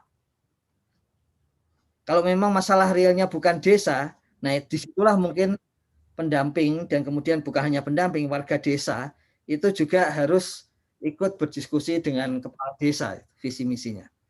Dan yang dibangun oleh Gus Menteri, tadi Mas William sampaikan, Gus Menteri itu S1-nya sosiologi dan filsafat ya Mas. Nah, salah satu yang dikutip beliau itu antara lain begini. Immanuel Kant itu menyampaikan bahwa manusia bisa membuat sesuatu itu beretika baik atau buruk dengan cara kalau dia transparan, maka bahkan setan-setan pun akan lari gitu. Karena setan itu hanya ada kalau gelap.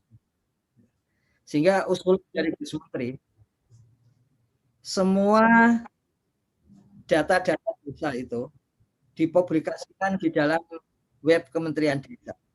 Jadi kalau kita baca webnya itu di bagian atasnya itu sudah sistem informasi desa. Termasuk visi dan misi kepala desa.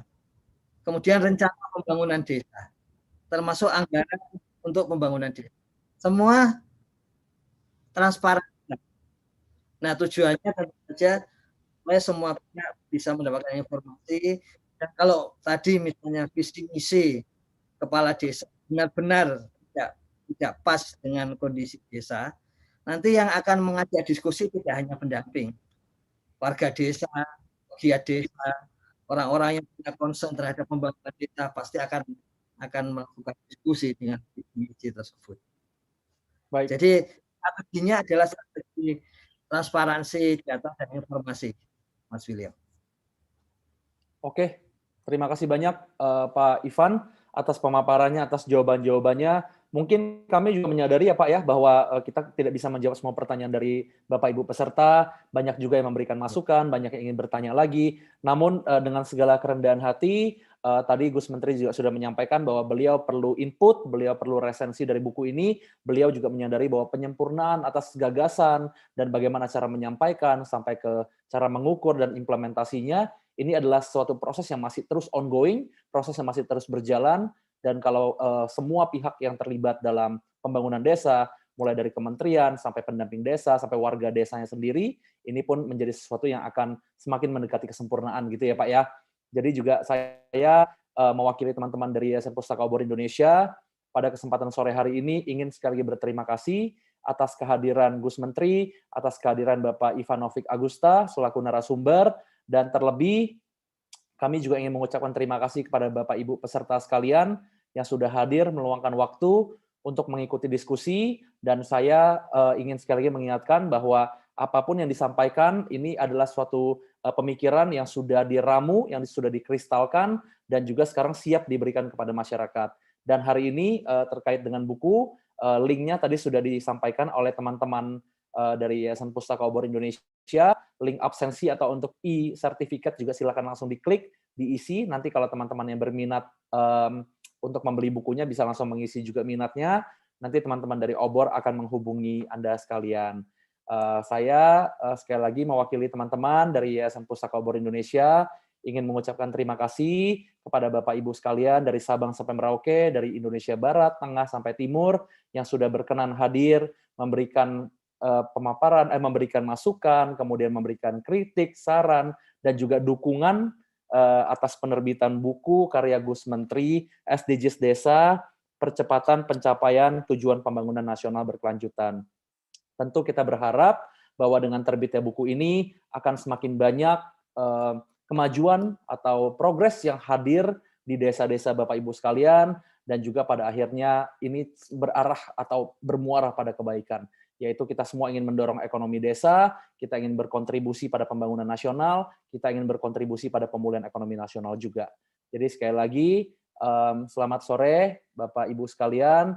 Terima kasih Pak Ivan yang sudah stay sampai akhir acara. Terima kasih teman-teman di Pustaka Obor Indonesia yang sudah memberikan kesempatan kepada saya.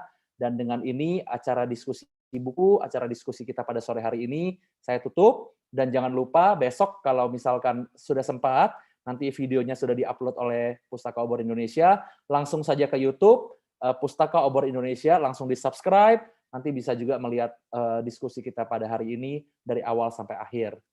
Begitu. Baik Bapak Ibu, sampai jumpa lagi dan selamat melanjutkan aktivitas. Jangan lupa untuk selalu jaga kesehatan dan hati-hati selalu. Terima kasih.